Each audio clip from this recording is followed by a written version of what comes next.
Dalam nama Bapa dan Putra dan Roh Kudus. Amin. Ya Tuhan kami, Yesus Kristus, kami mohon bukalah telinga dan mata hati kami, agar kami mampu mendengarkan dan memahami serta mempraktekkan firman-Mu yang kami renungkan hari ini.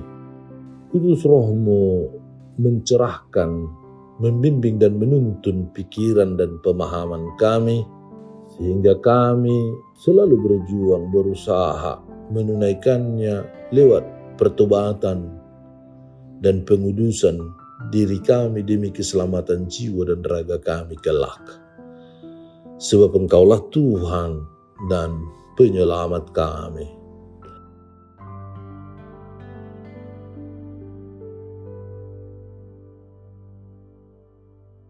Tuhan bersamamu dan bersama rohmu. Inilah Injil suci menurut Lukas, dimuliakanlah Tuhan.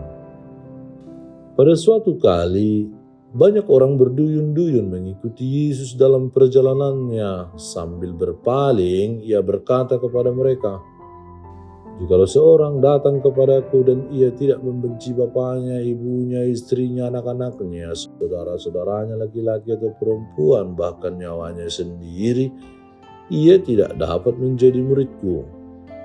Barang siapa tidak memikul salibnya dan mengikuti aku, ia tidak dapat menjadi muridku. Sebab siapakah di antara kamu yang kalau mau mendirikan sebuah menara tidak duduk dahulu membuat anggaran biayanya, kalau cukup uangnya untuk menyelesaikan pekerjaan itu, supaya jikalau ia sudah meletakkan dasarnya dan tidak dapat menyelesaikannya, jangan-jangan semua orang yang melihatnya mengejek dia sambil berkata, orang itu mulai mendirikan tetapi ia tidak sanggup menyelesaikannya. Atau raja manakah yang kalau mau pergi berperang melawan raja lain tidak duduk dahulu untuk mempertimbangkan apakah dengan 10.000 orang ia sanggup menghadapi lawan yang mendatanginya dengan 20.000 orang. Jikalau tidak, ia akan mengirim utusan selama musuh itu masih jauh untuk menanyakan syarat-syarat perdamaian. Demikian pula lah tiap-tiap orang di antara kamu yang tidak melepaskan dirinya dari segala miliknya tidak dapat menjadi muridku." Demikianlah sabda Tuhan. Terpujilah Kristus. Saudara dan saudari terkasih, pada tanggal 19 Oktober 2025, Paus Leo mengumumkan 7 orang kudus. Dari ke-7 orang kudus tersebut, 3 diantaranya adalah biarawati. Selain itu, ada santo pertama dari Papua Nugini. Ini menjadi yang kedua kalinya dilakukan oleh Paus Leo. Sebelumnya beliau telah menobatkan Carlos Acutis dan Pierre Giorgio sebagai orang kudus. Mereka yang dinobatkan menjadi orang kudus ini tentu karena mereka telah mengejar dan mengusahakan kekudusan itu dengan memberikan hati yang penuh, tidak setengah-setengah, dan bertanggung jawab serta setia. Mereka sungguh-sungguh mengikuti Tuhan, memikul salibnya, meninggalkan keluarganya, segala sesuatu yang ditawarkan oleh dunia ini.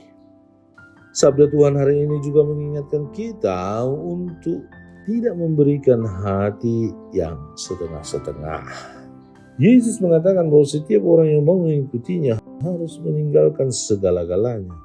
Apakah dengan perkataan ini Yesus mau mengatakan setiap orang harus meninggalkan yang dimiliki itu secara fisik? Tentu tidak.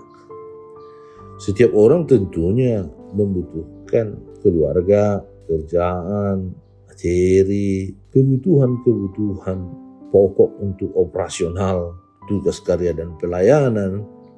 Dengan begitu, maksud dari meninggalkan segala-galanya adalah menempatkan Tuhan dalam seluruh tugas karya dan pelayanan, pewartaan, apapun itu menjadi nomor 1.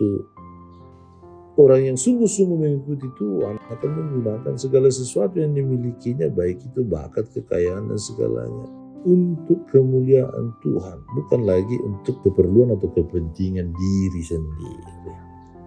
Selain untuk kemuliaan Tuhan, pastilah untuk keselamatan, kebahagiaan banyak orang yang membutuhkan. Dengan itu kita memuliakan, memanusiakan manusia, menyelamatkan dan menempatkannya sesuai citranya sebagai gambar Allah yang punya martabat. Inilah yang telah dilakukan oleh para kudus yang baru saja dikanonisasi oleh Paus Leo ke-14. Mereka menggunakan kemampuan dan segala sesuatu yang mereka miliki untuk kemuliaan Tuhan. Bahkan mereka berani kehilangan nyawanya sendiri, memikul salibnya, salib Yesus tentunya juga lewat cobaan-cobaan, tantangan-tantangan, penderitaan-penderitaan yang mereka alami karena mereka mengimani Yesus. Dan semuanya itu demi kepentingan kemuliaan Allah, kerajaan Allah, kerajaan kasih. Saudara dan saudari terkasih, mengikuti Tuhan dengan tulus dan setia bukanlah perkara yang mudah. Banyak tantangan dan juga terkadang masalah yang datang bertubi-tubi.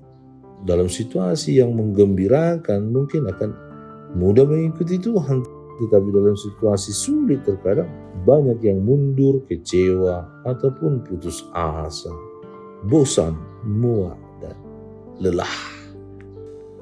Namun hari ini kita diingatkan bahwa mengikuti Tuhan itu tidak boleh dengan setengah-setengah. Mengikuti Tuhan harus dengan total.